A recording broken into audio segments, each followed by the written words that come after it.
Hello everyone, myself Shambhavi Srivastav and I'm here to teach you a very fascinating topic of science which is reproductive part of the plant, which is what? Flower. Before diving into the topic, we'll first understand why flowers are important. Whenever we talk about plant, we already know that the plant synthesizes their own food, they breathe, they grow, they also reproduce. Okay, just like every living organism have their special organ for reproduction, the plant also have a special part to reproduce. Okay, which is called flower. So you can take a real flower. You can take hibiscus also. So I'll make the structure of the flower. I'll use two colors too so that it will be easy to understand for you.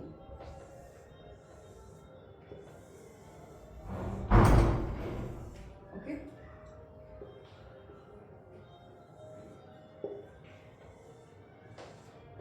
We will study the structure of flower from outwards to the inward. Okay. So the stalk that holds the flower is called pedicel. The upper swollen portion is thalamus. There are four walls in the flower. Okay. The first one is calyx. Second is corolla. Third is androecium. And the fourth one is gynoecium. Okay. After the thalamus, the part which is present is sepals. They are also called calyx. Okay. And next to the calyx are petals, which is also called corolla. Next to the petals are stamen,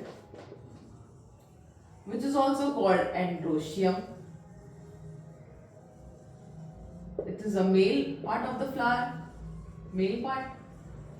And next to the stamen is pistil. Pistil is also called gynoecium.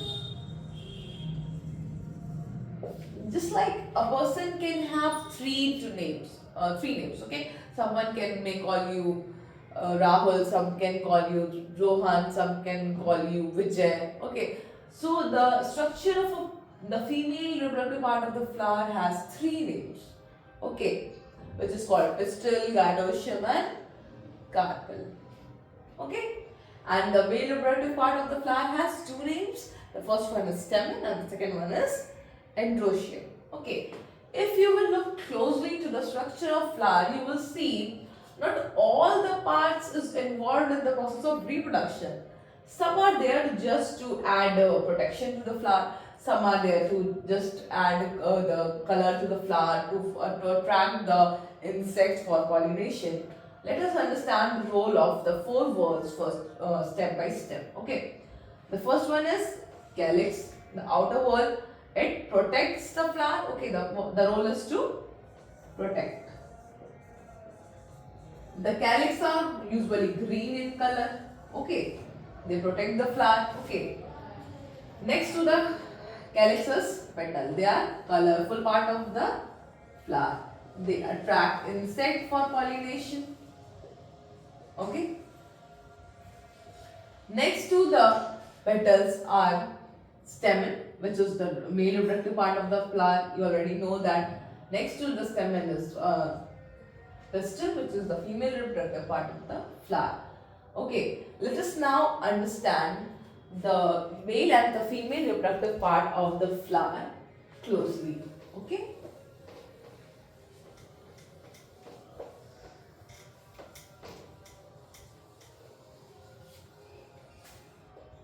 So, let's see. This is the male reproductive part of the flower, which consists of a swollen portion at the top, which is called anther, and the stalk is called filament. Inside the anther is present pollen grain. What? It is called pollen grain. Okay, and this is what? Filament.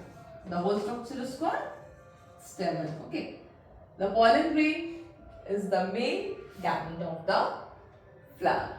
Okay. And we'll see the structure of female reproductive part of the plant. In the female reproductive structure, there are four parts. Stigma, this is called the receptive part of the flower. Okay, which part? Receptive part of the flower. And after stigma is present style. After style is ovary, and inside the ovary, ovule is present. Within the ovule, the female gamete is present, which is called egg. Okay. Now let us see how pollination takes place inside the flower. Okay. So the male and female part of the flower take parts in the process of reproduction.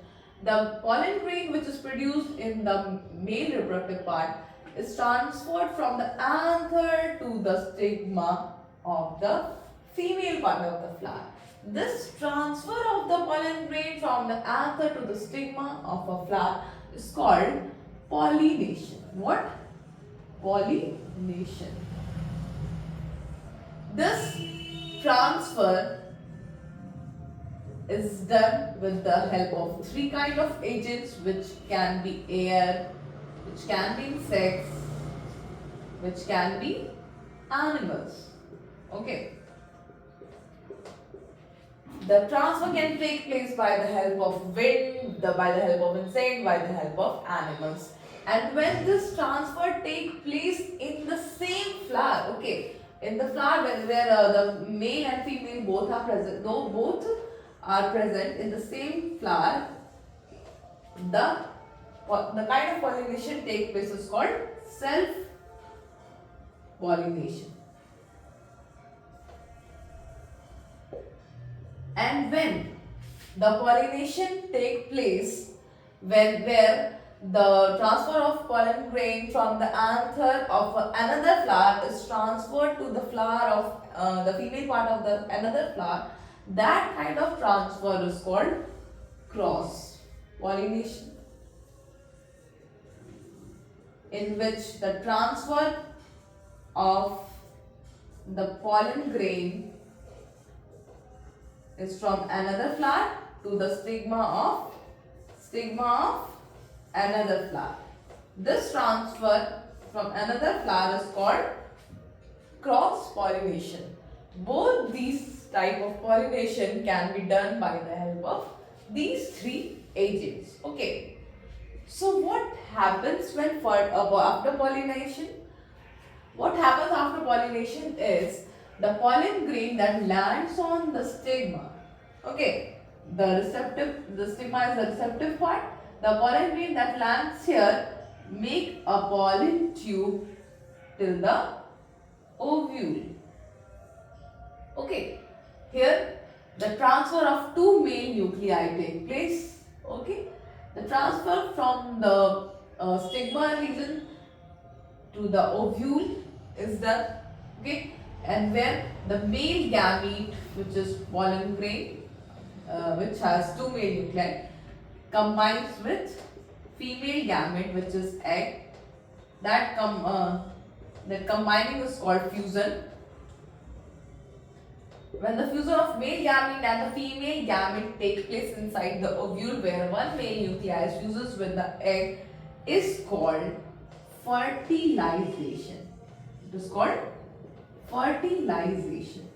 Okay. The fusion of male gamete and the female gamete is called fertilization. What happens after fertilization? After fertilization, the structure ovary forms the fruit and ovule forms the seed. After fertilization, zygote is formed. Okay.